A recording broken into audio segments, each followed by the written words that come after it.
नहीं सिखाता मजहब में कुछ भी हेर फेर करना, किसी की बेइज्जती करना, किसी को मारना। हम भारतीय रह ही नहीं गए। एक हिंदू हो गए, एक मुस्लिम हो गया। टारगेट है मुस्लिम।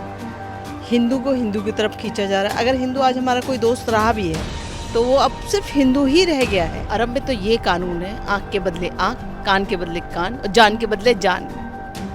अगर वो वहाँ दोस्ती का हाथ बढ़ाने गए थे या दौरे पे गए थे या घूमने फिरने भी गए थे, कुछ तो सीख के आते। मुसलमान नज़र नहीं आया। जब उन हिंदुओं ने बताया कि वहाँ पर जो जनता थी, जो लोकल थे, वो मुसलमान थे, वो उनकी मदद कर रहे थे, तब सरकार को लगा कि नहीं, जो मुसलमान मारा गया उसको भी दिखाया जाए। पल पल न्यूज़ से मैं हूं आपके साथ नदीम अकरम। पहलगाम में जिस तरीके से तस्वीरें सामने आई हैं उस पर कई सारे सवाल खड़े हो रहे हैं। जहां पहलगाम के नाम पर आतंकियों के आतंक के खिलाफ बिगुल फूंकना चाहिए था हुकूमत को, पर हुकूमत में बैठे हुए लोग ही लगातार नफरत फैलाने का काम कर रहे हैं और देश में जगह जगह मुसलमानों को टारगेट करने का सिलसिला शुरू हो चुका है। और कई सारे वीडियो ऐसे आए कि कोई गरीब फेरी वाला अगर किसी मोहल्ले में गया है तो उसे मारा पीटा जा रहा है।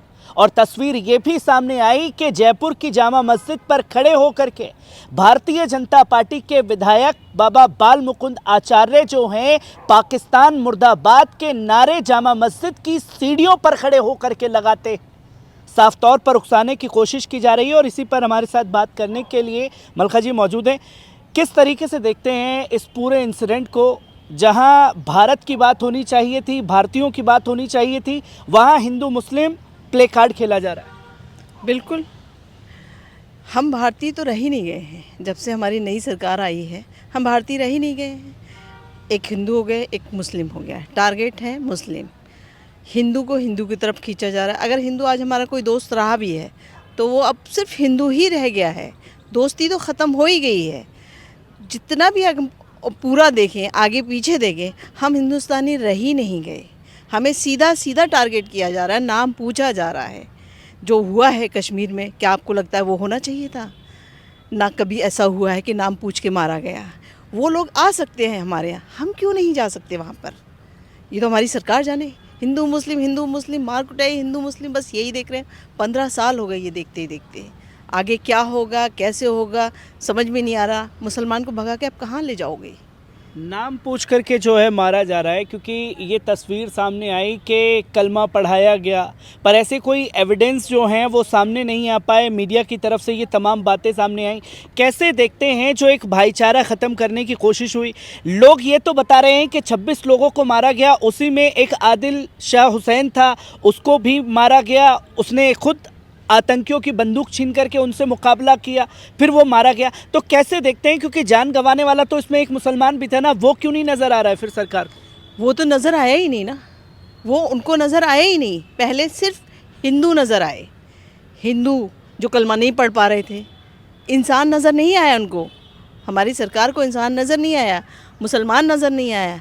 जब उन हिंदुओं ने बताया कि वहाँ पर जो जनता थी, जो लोकल थे, वो मुसलमान थे, वो उनकी मदद कर रहे थे, तब सरकार को लगा कि नहीं, जो मुसलमान मारा गया उसको भी दिखाया जाए। तब सरकार को समझ में आया कि मुसलमान कुछ कर सकता है, और मुसलमान ने ही किया, क्योंकि इस्लाम नहीं सिखाता मजहब में कुछ भी हेर फेर करना, किसी की बेइज्जती करना, किसी को मारना। सरकार नहीं कुछ कर पा रही तो सरकार हमें बोले ना, हम बैठे हैं करने के लिए। लाचार सरकार के अंदर में हम क्या करें? हिंदू मुस्लिम कह दिया इन्होंने, बस हिंदू मुस्लिम है कहाँ? सारी इंसानियत ख़त्म है, सब मार कुटाई शुरू हो गई है, सीधे सीधे मारा जा रहा है, सीधे सीधे मारने का काम किया जा रहा है। हमने देखा कि जब देश के प्रधानमंत्री, जब ये इंसिडेंट हुआ तो सऊदी अरब के दौरे पर थे। बीच में मीडिया के ज़रिए ये खबर आई कि सऊदी अरब का दौरा जो है इस घटना के बाद में देश के प्रधानमंत्री ने रद्द कर दिया।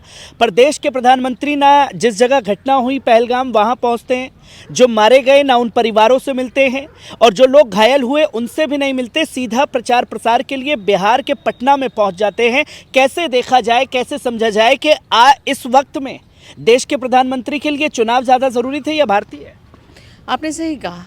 जब हमारे प्रधानमंत्री सऊदी अरब थे और अपना दौरा रद्द करके वो वापस आए, तो अगर सऊदी अरब को लिया जाए तो अरब में तो ये कानून है, आँख के बदले आँख, कान के बदले कान और जान के बदले जान। अगर वो वहाँ दोस्ती का हाथ बढ़ाने गए थे या दौरे पे गए थे या घूमने फिरने भी गए थे, कुछ तो सीख के आते हैं। उनके चंद लोग बॉर्डर पार करके आ जाते हैं, हमारे पूरी फ़ौज नहीं जा पाती, कुछ चंद नहीं जा पाते। अगर हमें भी परमिशन दी जाए, जाने के लिए छूट दी जाए, तो हम भी उतने मारने के सक्षम हैं। और वो आए ही एडवर्टीजमेंट के लिए थे, चुनाव प्रचार करने के लिए आए थे, अपनी पार्टी जिताने के लिए आए थे, अगली सत्ता बनाने के लिए आए थे। उनके पास ऐसा कुछ तो है ही नहीं मुद्दा।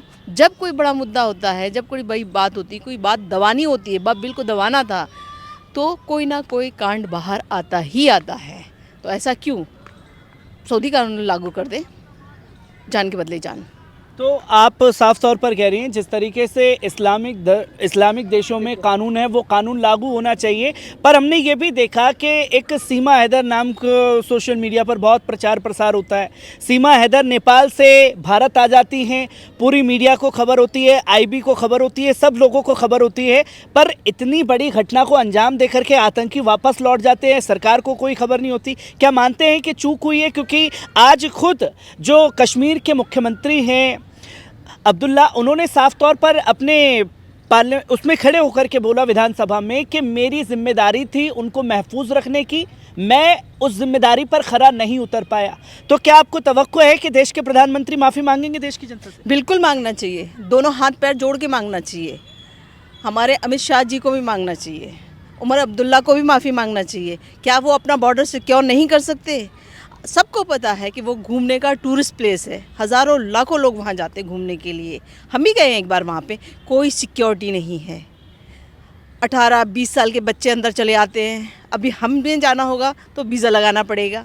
रही सीमा हैदर की बात, उसने बाकायदा वो मुल्क छोड़ा है, पाकिस्तान को लात मारी है, तब वो इंडिया आई है, उसने शादी की है यहाँ पर, और उसके पास एक बेटी भी है यहाँ की। तो उसका क्या करेंगे? और जिनका बॉर्डर पार शादी हुई है वो रो रही हैं। अगर वो वहाँ वापस जाती हैं तो यहाँ अपने माँ बाप छोड़ती हैं, अगर वो वापस यहीं रह जाती हैं तो वह अपना हस्बैंड छोड़ती हैं। तो सारी गलती सरकार की है। हिंदुत्व ख़त्म कर दें, हिंदुस्तानियों को बचा लें। ये हिंदुस्तान को बचाने की बात हो रही है, क्या लगता है कि हुकूमत जिम्मेदारियों से तो बच रही है? हुकूमत तो इस पर कुछ बोलना नहीं चाह रही है। देश में मुसलमानों को मारा पीटा जा रहा है। देश के प्रधानमंत्री को जिम्मेदारी लेनी चाहिए थी कि हमारे भारतीय मुसलमानों को कुछ मत कहो, पर देश के प्रधानमंत्री की तो खामोशी है मुसलमानों पर। वहीं सऊदी अरब जा रहे हैं, मुसलमानों से मिल रहे हैं, पर देश के मुसलमानों से नाराज़गी क्यों है? क्योंकि भाई हिंदू राज कैसे बनेगा? अगर एक मुसलमान बच गया तो इस्लाम फिर फैल जाएगा। इस्लाम तो कोने कोने में है। हमारा इस्लाम बताता ही नहीं है कि आप किसी को मारो या तकलीफ़ दो। इस्लाम यहाँ तक कहता है कि अगर आपका कोई पड़ोसी है तो उसके आँख में आंसू नहीं आना चाहिए। इस्लाम हमारा ये कहता है। वो इस्लाम को ख़त्म करना चाह रहे हैं ना। सऊदी में तो जाके वो हाथ मिला रहे हैं, क्योंकि वहाँ वो झुके हुए डरे हुए गद्दार हैं। यहाँ रहेंगे तो मुसलमानों को ख़त्म करने के लिए, पर नहीं कर पाएंगे ना। इस्लाम इतनी आसानी से ख़त्म नहीं होगा, इस्लाम और तेज़ी से फैल रहा है। तो आप देख सकते हैं कि मलका जी हमारे साथ मौजूद थी, जिन्होंने साफ तौर पर कहा है कि जो इस घटना के बाद में मुसलमानों को टारगेट किया जा रहा है, उस पर देश के प्रधानमंत्री को, देश के गृह मंत्री को अपनी चुप्पी तोड़नी चाहिए।